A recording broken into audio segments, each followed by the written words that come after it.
Narcissism का solution क्या है?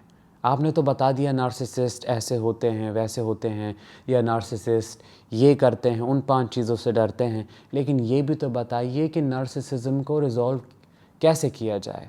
ये सब सवाल मुझसे बहुत सारे लोग पूछते हैं इन एपिसोड्स को पब्लिश करने के बाद। और ऐसे लोगों की जो इनर स्ट्रगल है उसको मैं समझ सकता हूँ। वो बेचारे कोशिश कर रहे होते हैं अपने रिश्ते को बचाने की। लेकिन आज आप लोगों को ये समझना होगा कि नार्सिसिज्म का कोई वायबल, रिलायबल, ट्रू सॉल्यूशन नहीं है। मैं आपको समझाऊंगा क्यों इस एपिसोड में, और ये भी बताऊंगा कि उनके लिए सबसे बड़ा सॉल्यूशन क्या है। मेरा नाम है दानिश, मैं एक नार्सिसिस्टिक अब्यूज़ रिकवरी प्रोफेशनल हूँ। आज के एपिसोड में हम जानेंगे नार्सिसिज्म का अल्टीमेट सॉल्यूशन क्या है। एंड तक बने रहिएगा क्योंकि आज मैं गिफ्ट करने वाला हूँ आपको आपका फ्रीडम। सॉल्यूशन कब दिया जाता है? जब आगे वाला इंसान सॉल्यूशन को एक्सेप्ट करने के लिए रेडी हो, जब उसे लगे कि उसके अंदर कोई प्रॉब्लम है जिसके लिए एक सॉल्यूशन चाहिए, जिसको रिजॉल्व करने की ज़रूरत है, तभी सॉल्यूशन दिया जाएगा या कोई एडवाइस या सजेशन दी जाएगी। लेकिन जब अगला इंसान मानने के लिए तैयार ही ना हो कि उसके अंदर कोई प्रॉब्लम है तो कोई क्या सॉल्यूशन दे? फॉर एग्ज़ाम्पल, आप पूछते हो कि क्या सॉल्यूशन है एक नार्सिसिस्ट के लिए। आप इसलिए पूछते हो क्योंकि आप प्रॉब्लम को रिकग्नाइज कर पा रहे हो, ये भी रिकग्नाइज कर पा रहे हो कि एक चेंज की नीड है। बट एक नार्सिसिस्ट कभी भी उस रियलाइजेशन को एक्सपीरियंस ही नहीं कर पाता। उसे कभी लगता ही नहीं है कि कोई प्रॉब्लम है या उसके अंदर प्रॉब्लम है। अगर किसी के अंदर प्रॉब्लम है तो वो आप हो। वो हमेशा डिमांड करेगा या करेगी कि आप बदलो, जिसकी वजह से आप फंसे रहते हो। आप चाहे कितना भी ढूंढो, दुनिया में कहीं भी जाओ, कितने भी वीडियोस देख लो, मैं गारंटी के साथ कह सकता हूं कि कोई प्रॉपर सोल्यूशन नहीं मिलेगा एक नार्सिसिस्ट को ठीक करने के लिए। क्यों? क्योंकि वो ठीक नहीं होना चाहते। ऐसा नहीं कि उनको ऊपर वाले ने बनाया ही ऐसा है, फिर ऊपर वाले को ही ब्लेम करेंगे। नहीं, वो ठीक नहीं होना चाहते। उनकी जो पर्सनैलिटी स्टाइल है उनके लिए काम करती है। फॉर एग्ज़ाम्पल, झूठ बोलना, धोखा देना, मैनिपुलेट करना दूसरों को, ये सब उनके लिए काम करता है। उनको ये सब करने से सप्लाई मिलती है। तो वो क्यों चेंज होंगे? क्योंकि चेंज होना उनके लिए मतलब है अपनी पूरी पर्सनैलिटी को खो देना, सच बोलना और हमेशा सच्चाई के रास्ते पे चलना, जिसमें उनको कोई इंटरेस्ट नहीं है।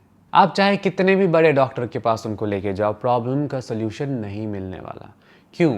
क्योंकि एक मेंटल इलनेस नहीं है। अब आप पूछोगे, अगर ये मेंटल इलनेस नहीं है तो इसको क्यों कहा जाता है नार्सिसिस्टिक पर्सनैलिटी डिसऑर्डर?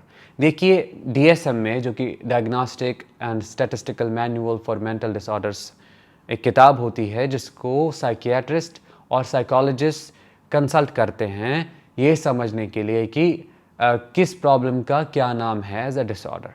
उसी में उन्होंने नार्सिसिज्म को भी डाला है एज अ डिसऑर्डर, जिससे मैं पर्सनली एग्री नहीं करता। क्योंकि हमने ईवल को एज अ डिसऑर्डर का नाम दे दिया है। किसी के अंदर अपने आप को नहीं बदलने की इच्छा को नार्सिसिज्म नाम दे दिया है, नार्सिसिस्टिक पर्सनैलिटी डिसऑर्डर, जिससे उनको एक गेन मिलता है, बेनिफिट मिलता है कि देखो, इनके अंदर तो मेंटल प्रॉब्लम है, तो हमें एम्पैथी दिखानी चाहिए या कोशिश करनी चाहिए इनको बदलने की। बट पर्सनली स्पीकिंग, ये मेरा पर्सनल ओपिनियन है, ये एक डिसऑर्डर नहीं बल्कि एक पर्सनैलिटी स्टाइल है। फॉर एग्जाम्पल, मैं आपको बोलता हूँ आप शाय हो, या हम बोलते हैं किसी को ये एंग्री है, या बोलते हैं ये इंट्रोवर्टेड है। ये सब जब हम नाम देते हैं, क्या हम ये बोलते हैं कि इसको शाइनेस की मेंटल इलनेस है या इसको इंट्रोवर्जन की मेंटल इलनेस है? नहीं, क्योंकि ये मेंटल इलनेस नहीं है। अगर कोई सेल्फिश है तो उसको हम सेल्फिश ही बोलेंगे, थोड़ी ना कहेंगे कि इसको सेल्फिशनेस की मेंटल इलनेस है। ये आपको समझना होगा। नार्सिसिज्म एक पर्सनैलिटी स्टाइल है, जैसे शाइनेस है, इंट्रोवर्जन है, एक्सट्रोवर्जन है, बाकी सब चीज़ें। और जब इस चीज़ को आप समझोगे तभी आप लेट गो कर पाओगे वो जो नीड है उनको बदलने की। आप उनको नहीं बदल सकते क्योंकि वो नहीं बदलना चाहते। प्रॉब्लम यही है। इंसान चाहे तो कुछ भी कर सकता है, लेकिन एक नार्सिसिस्ट नहीं चाहता आपके लिए बदलना, क्योंकि आप उसके लिए खास नहीं हो, कोई भी उसके लिए खास नहीं है, वो खुद अपने लिए खास नहीं है। ऐसा व्यक्ति बहुत इनसिक्योर होता है, अंदर ही अंदर बहुत छोटा फील करता है हर टाइम, और उसको छुपाने के लिए वो समाज में, आपके सामने, दूसरों के सामने बड़ा दिखाता है खुद को। और ये एक मेंटल इलनेस नहीं है। तो फिर क्या सोल्यूशन है इस प्रॉब्लम का? सोल्यूशन आपके लिए ये है कि आप इस सिचुएशन से बाहर निकलो। आप इसको फिक्स नहीं कर सकते। मैं ये गारंटी के साथ कह सकता हूँ, उनको फिक्स करते करते आप अपने ही आप को खो दोगे। उनको ढूंढते ढूंढते अपने आप को ही खो दोगे। आप भूल जाओगे आप कौन थे उनसे मिलने से पहले, या आपके क्या लाइक्स थे, वांट्स थे, डिज़ायर्स थे, आपकी क्या पर्सनैलिटी थी। आपका जो वजूद है, अस्तित्व है, एग्जिस्टेंस है, वो मिट जाएगा। आपका नाम व निशान ख़त्म हो जाएगा अगर आप इस रिश्ते में रहते गए। अब आप पूछोगे बच्चों का क्या? मेरे तो बच्चे हैं। मैं जानता हूँ, जब बच्चे होते हैं तो सिचुएशन और कॉम्प्लेक्स बन जाती है, लेकिन अगर आप अपने बच्चों से सच्चा प्यार करते हो तो उनको भी इस रिश्ते से, शादी से निकाल के बाहर चले जाओ, क्योंकि उन बच्चों को चाहिए मेंटल रिलीफ अब्यूज़ से, और वो उनको तभी मिलेगा जब नार्सिसिस्ट उनके अराउंड नहीं होगा। आप अपने बच्चों को सबसे बड़ा गिफ्ट दोगे इस रिश्ते को छोड़ के। आप नहीं रह सकते इसके अंदर और एक्सपेक्ट कर सकते हो कि चलो बच्चों पे तो कम से कम माँ का साया है, बाप का साया है, यही तो चाहिए होता है। नहीं, बच्चों को बड़ा करने के लिए सिर्फ एक पेरेंट की ज़रूरत होती है, एक अच्छे पेरेंट की ज़रूरत होती है, जो कि आप हो। दूसरा पेरेंट तो उनको बस ख़राब करने में ही लगा पड़ा है। ये था आपके लिए सोल्यूशन। अब नार्सिसिस्ट के लिए अल्टीमेट सोल्यूशन क्या है? अगर वो नहीं बदलना चाहे और ना ही कोई कोशिश करे बदलने की, तो सोल्यूशन है उनकी नेचुरल डेथ, ऊपर वाले की दी गई मौत। आपको अजीब लगा होगा सुन के, लगा होगा कि ये क्या कह दिया इसने, लेकिन ये सच है। क्या आपने कभी मरते हुए नार्सिसिस्ट को देखा है? अगर नहीं देखा है तो मैं आपको बता दूं, क्योंकि मैंने देखा है। ये लोग जब इनका टाइम आता है मरने का नज़दीक, तो ये बहुत अजीब हो जाते हैं, ये और अब्यूज़िव हो जाते हैं, ये उसका उल्टा करते हैं जो उनको करना चाहिए। जैसे ही किसी का मरने का टाइम आता है तो वो क्या करता है? दूसरों से अच्छा रहता है, संबंध अच्छे बनाता है, क्योंकि उसको पता होता है कि उसका टाइम ख़त्म, अब वो जाने वाला है इस दुनिया से।